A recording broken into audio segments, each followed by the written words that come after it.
Boa noite, meu nome é Paulo Henrique e vou falar o que é o sistema nervoso. Para entendermos os neurônios, precisamos primeiro entender o sistema em que eles vivem. O sistema nervoso é um conjunto de estruturas e células especializadas que controlam, integram e coordenam todas as funções do corpo, direta ou indiretamente. É literalmente o centro de comando do organismo. Ele é composto por dois tipos de células: os neurônios, que conduzem impulsos elétricos e químicos, e as células da glia, que dão suporte, nutrição e proteção aos neurônios. Estruturalmente, se divide em SNC, encéfalo e medula espinhal, e o SNP, nervos e gânglios, e receptores sensoriais.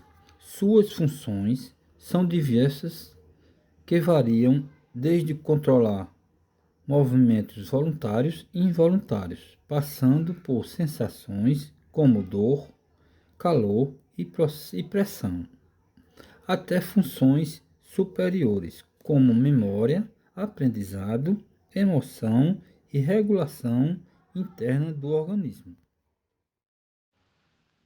Agora que sabemos o que é o sistema nervoso, vamos entender a célula que o sustenta, o neurônio.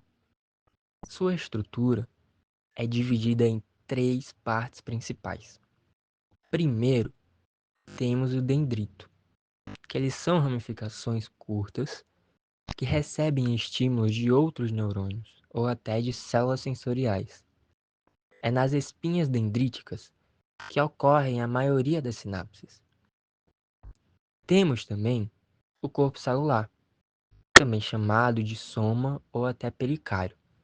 Lá é o centro metabólico, onde contém o núcleo, as organelas e é o principal responsável por processar todos os sinais recebidos pelos dendritos. Por último, temos o axônio. Ele é o único prolongamento do neurônio, responsável por transmitir impulsos para as outras células, que podem ser próprios neurônios ou até células musculares e glandulares. Alguns axônios são revestidos pela bainha de mielina, que funciona como uma espécie de isolante para acelerar muito a condução desse impulso durante todo o axônio. Vale citar também o terminal axonal, que integra todos os sinais e decide se vai ou não gerar um potencial de ação, que aí então é conduzido até os locais sinápticos. Para que o sistema nervoso funcione, os neurônios precisam se comunicar uns com os outros. Essa comunicação acontece em regiões chamadas sinapses. E existem dois tipos principais de sinapses, as elétricas e as químicas. Na elétrica, os neurônios ficam praticamente ligados entre si por canais chamados junções gap. Esses canais eles permitem a passagem direta de íons de uma célula para outra. Exemplo são o sódio, potássio, cálcio e cloro. Por isso, a transmissão é muito rápida, é quase imediata. E ela pode acontecer nos dois sentidos, por isso a gente fala que ela é bidirecional. Esse tipo de sinapse é menos comum no organismo, mas é importantíssimo em respostas rápidas, como alguns reflexos. Agora, vamos falar sobre a química. Ela é mais comum. Nesse caso, os neurônios eles não se encostam diretamente. Existe entre eles um pequeno espaço que é chamado de fenda sináptica. Funciona assim, ó. Quando o impulso nervoso ele chega até o final do neurônio pré-sináptico, ocorre a entrada de cálcio nessa região. Isso estimula vesículas que estão ali a liberarem as famosas substâncias que são chamadas de neurotransmissores. Esses neurotransmissores atravessam a fenda sináptica e se ligam a receptores do neurônio seguinte, que são os pós-sinápticos. Essa ligação pode abrir canais iônicos e assim gerar um novo impulso nervoso. Portanto, resumindo, a sinapse elétrica é a mais simples e muito rápida. Já a sinapse química é a mais lenta e complexa, mas permite maior controle, modulação e precisão das respostas do sistema nervoso. Bem, quanto à classificação, quanto à forma dos neurônios, ele também pode ser classificado pela sua morfologia, no caso, ou seja, pelas suas formas. Existem 4 tipos principais, no caso. O neurônio unipolar, que ele possui apenas um prolongamento, no caso, ele sai do corpo celular e encontrado exclusivamente em invertebrados. Existe o bipolar, ele tem 2 prolongamentos, um axônio e um dentrito, e é encontrado em locais específicos como a retina e a mucosa olfatória, onde a captação direta e os estímulos é essencial no caso. O multipolar, que é o mais comum no caso, possui vários prolongamentos, saindo do corpo celular e inclui, na sua grande maioria, os neurônios que conhecemos, encontrados, né? Como os motores e os interneurônios. Por fim, o pseudo-unipolar, que não deixa de ser importante durante esses neurônios, né? Ele possui um único prolongamento, chamado de neurito, e ele divide em 2 ramos, no caso. Um detrito periférico e um axônio central. Isso faz com que o sinal sensorial viaje de forma mais direta e rápida até o SNC. São exemplos dos neurônios, os gânglios sensitivos da medula espinhal, que é responsável por captar pressão, dor e temperatura. Bom, aqui quem está falando é Edivaldo. Vou falar sobre as classificações quanto às funções do sistema nervoso central. Temos a função do sensitivo, interneurônio e os motores. O sensitivo tem a função de conduzir informações dos receptores para o sistema nervoso central.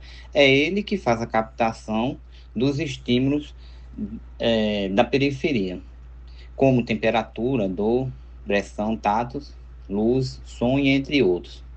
Já o interneurônio conecta o sensitivo aos motores. Ele fica dentro do sistema nervoso central. Ele faz a ponte entre essas funções, que é do sensitivo e do motor, interpretando as informações e gerando respostas motoras e cognitivas, e emitindo os comandos. Já os motores, ele tem como função de conduzir os comandos do central aos órgãos efetores, como músculo e glândulas. Eles subdividem em somático, que controla movimentos voluntários, como andar, falar, e também as vísceras, né? As viscerais, que controla funções involuntárias, como digestão e os batimentos cardíacos. Quanto à localização, os superiores ficam no sistema nervoso central, enquanto os inferiores ficam no sistema nervoso periférico, executando as ações diretamente nos músculos e glândulas. Eu venho falar das células receptoras. Para que o sistema nervoso funcione corretamente, é necessário que o estímulo do ambiente seja captado e transformado em sinais elétricos. Essa é a função das células receptoras, que realiza a transdução, ou seja, a conversão do estímulo em potencial de ação. Entre os principais tipos de receptores destacam-se mecanorreceptores, detectam estímulos mecânicos como pressão, vibração e estiramento. São ativados quando tocamos em objeto ou percebemos a posição e o peso do nosso próprio corpo. Os nociceptores são responsáveis pela percepção da dor, atuando na proteção do organismo contra lesões e danos físicos. Os termorreceptores respondem às variações da temperatura, destacando-se o frio, o calor, ajudando a evitar danos causados por temperaturas extremas.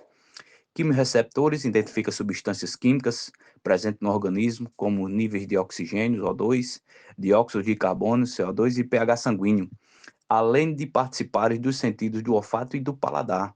E, por fim, os fotorreceptores, localizados na retina, são representados pelos cones e bastonetes, captam a luz e transformam-as em sinais elétricos, tornando possível a visão.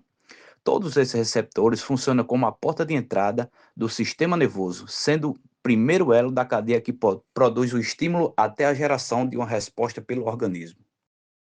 Meu nome é Jackson, eu vou falar sobre o arco reflexo e reflexos, e como toda essa estrutura é montada, né?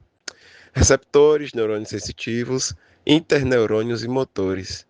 Temos o circuito básico da resposta nervosa automática. O arco reflexo, ele é involuntário, inconsciente e não passa pelo córtex, o que o torna extremamente rápido. Envolve 5 componentes em sequência: o receptor sensorial, o neurônio sensitivo, interneurônio na medula espinhal, neurônio motor e órgão efetor. O reflexo patelar é o exemplo mais simples. Mecanorreceptores captam o estiramento do tendão, geram um sinal elétrico que vai até a medula, faz sinapse direta com o neurônio motor e o mesmo músculo se contrai. Tudo em milissegundos, antes mesmo de termos consciência do movimento. É um reflexo monossináptico de sobrevivência postural. Já o reflexo de retirada é mais complexo. Nociceptores captam um estímulo de dor, o sinal chega à medula, passa por duas sinapses com o interneurônio e com o motor, e os músculos flexores são acionados para afastar o membro, coordena os dois lados do corpo. Meu nome é Kionara Sodré, e para fechar nossa apresentação, é importante lembrar que todo esse sistema sofisticado é vulnerável. Quando os neurônios funcionam mal, as consequências são graves. As paralisias ocorrem quando há lesão nos neurônios motores, seja por trauma, compressão medular ou doenças desmelinizantes, e o comando simplesmente não chega ao músculo.